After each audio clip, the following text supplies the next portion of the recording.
யோசிச்சு பாருங்க, வெறும் சில வினாடிகள் ஓடக்கூடிய ஒரு ஆன்லைன் வீடியோ ஒரு இளம்பெண்ணோட வாழ்க்கைய நிரந்தரமா முடிச்சிடுச்சு. இந்த சோகம் எப்படி நடந்தது, அதை விட முக்கியமா இது மாதிரி இன்னொரு முறை நடக்காம தடுக்க நாம என்ன செய்ய போறோம்? வாங்க இத பத்தி விரிவாக பார்க்கலாம். இது ஒரு 10 வயது மகள் அவங்க அப்பா கிட்ட சொன்ன கடைசி வார்த்தைகள். ஒரு அப்பாவோட காதுல இதை விட ஒரு கொடூரமான வார்த்தை விழுந்துட முடியுமா? இந்த வார்த்தைகளுக்கு பின்னாடி இருக்கிற அந்த வலியையும் அந்த டெசஸ்பேரையும் நாம உணர்ந்தாதான் இந்த முழு சோகத்தையும் நம்மால புரிஞ்சுக்க முடியும். ஆமா, இந்த மரணத்துக்கான காரணம் யூடியூப் ஷார்ட்ஸ்ல பார்த்த ஒரு வெயிட் லாஸ் ஹேக். உடல் எடையை குறைக்கணுங்கிற ஆசையில அவங்க முயற்சி செஞ்ச ஒரு குறுக்கு வழி அவங்க உயிரையே பறிச்சிடுச்சு. சரி, இந்த சோகத்துக்கான பின்னணி என்ன? ஒரு சின்ன ஆன்லைன் வீடியோ எப்படி ஒரு உயிரை பறிக்கிற அளவுக்கு போச்சு? வாங்க கொஞ்சம் ஆழமா பாப்போம். உடல் எடையை உடனடியா குறைக்கும்னு ஆன்லைன்ல சொன்னாங்களே, அந்த அற்புத மருந்து என்னவா இருக்குன்னு நினைக்கிறீங்க? பதில் உங்களை உண்மையிலேயே அதிர்ச்சிக்குள்ளாக்கும். அது போராக்ஸ். நம்ம தமிழ்ல வெங்காரம்னு சொல்லுவோம். ஆமா, வீட்டை சுத்தம் செய்யறதுக்கும் கரையான்களை கொல்றதுக்கும் பயன்படுத்துற ஒரு கடுமையான ரசாயனம். பார்க்கறதுக்கு கற்கண்டு மாதிரி இருந்தாலும் இது ஒரு விஷம். இதைத்தான் அந்த பெண் மருந்துன்னு நினைச்சு சாப்பிட்டுருக்காங்க. அப்போ இந்த வெங்காரத்தோட உண்மையான பயன்கள் என்ன?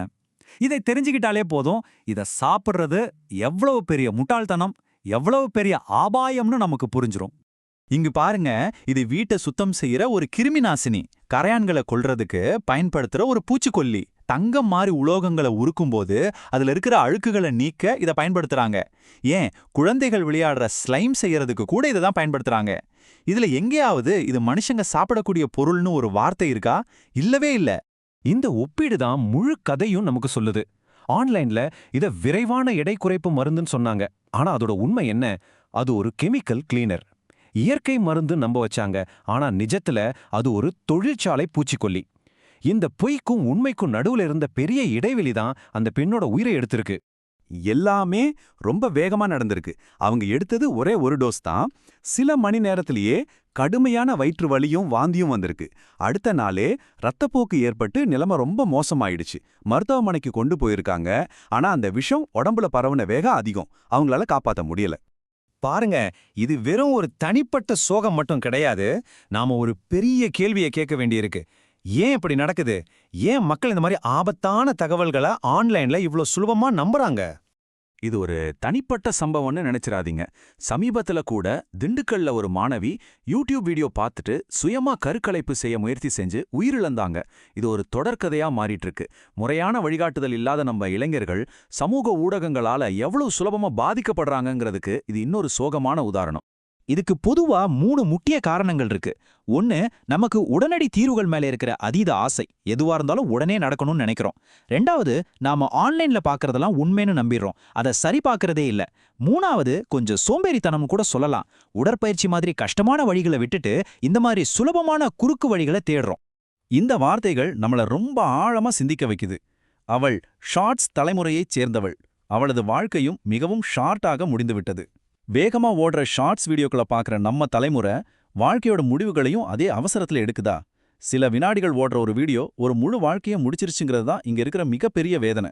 சரி, இவ்ளோ நேரம் நடந்ததை பத்தி பேசிட்டோம். இப்போ ரொம்ப முக்கியமான கேள்விக்கு வருவோம். இது மாதிரி சோகங்கள் திரும்ப நடக்காம தடுக்க நாம என்னதான் செய்யணும்? இது நம்ம எல்லாரோட பொறுப்பு. பாருங்க, இது மாதிரி வீடியோ போடுற சேனல்களை தடை செய்யறது மட்டுமே தீர்வு கிடையாது. ஏன்னா ஒரு சேனலை முடக்குனா அடுத்த நாளே இன்னொரு சேனல் முளைக்கும். உண்மையான மாற்றம் நம்ம கிட்ட இருந்து தான் வரணும். பொறுப்பு நம்ம ஒவ்வொருத்தர் கையிலயும் இருக்கு. நாம எல்லாரும் சேர்ந்து செய்ய வேண்டியது 3 முக்கியமான விஷயங்கள். 1, நம்ம குழந்தைங்க கிட்ட ஆன்லைன்ல இருக்கிற ஆபத்துகளை பத்தி வெளிப்படையா பேசணும். 2வது, ஆன்லைன்ல பாக்குற எதையுமே அப்படியே நம்பாம ஒரு நிமிஷம் இது உண்மையா அப்படின்னு கேள்வி கேட்கிற பழக்கத்தை வளர்த்துக்கணும். 3வது, இது ரொம்ப முக்கியம், உடல் நலம் சம்பந்தப்பட்ட எந்த ஆலோசனைக்கும் நம்ம போக வேண்டிய இடம் டாக்டர் கிட்ட தான், கூகுள் கிட்டயோ யூடியூப் கிட்டயும் கிடையாது. கடைசியா இந்த நிகழ்வு நம்ம முன்னாடி ஒரு பெரிய கேள்விய வைக்குது. இந்த டிஜிட்டல் உலகத்துல கண்ணுக்கு தெரியாம மறைஞ்சிருக்கிற இந்த ஆபத்துகள்ல இருந்து நம்ம அடுத்த தலைமுறைய நாம எப்படி பாதுகாக்க போறோம்? இதுக்கான பதில் வேற எங்கேயும் இல்ல. அது நம்ம ஒவ்வொருத்தரோட விழிப்புணர்வுலயும் செயல்பாட்டிலையும் தான் இருக்கு.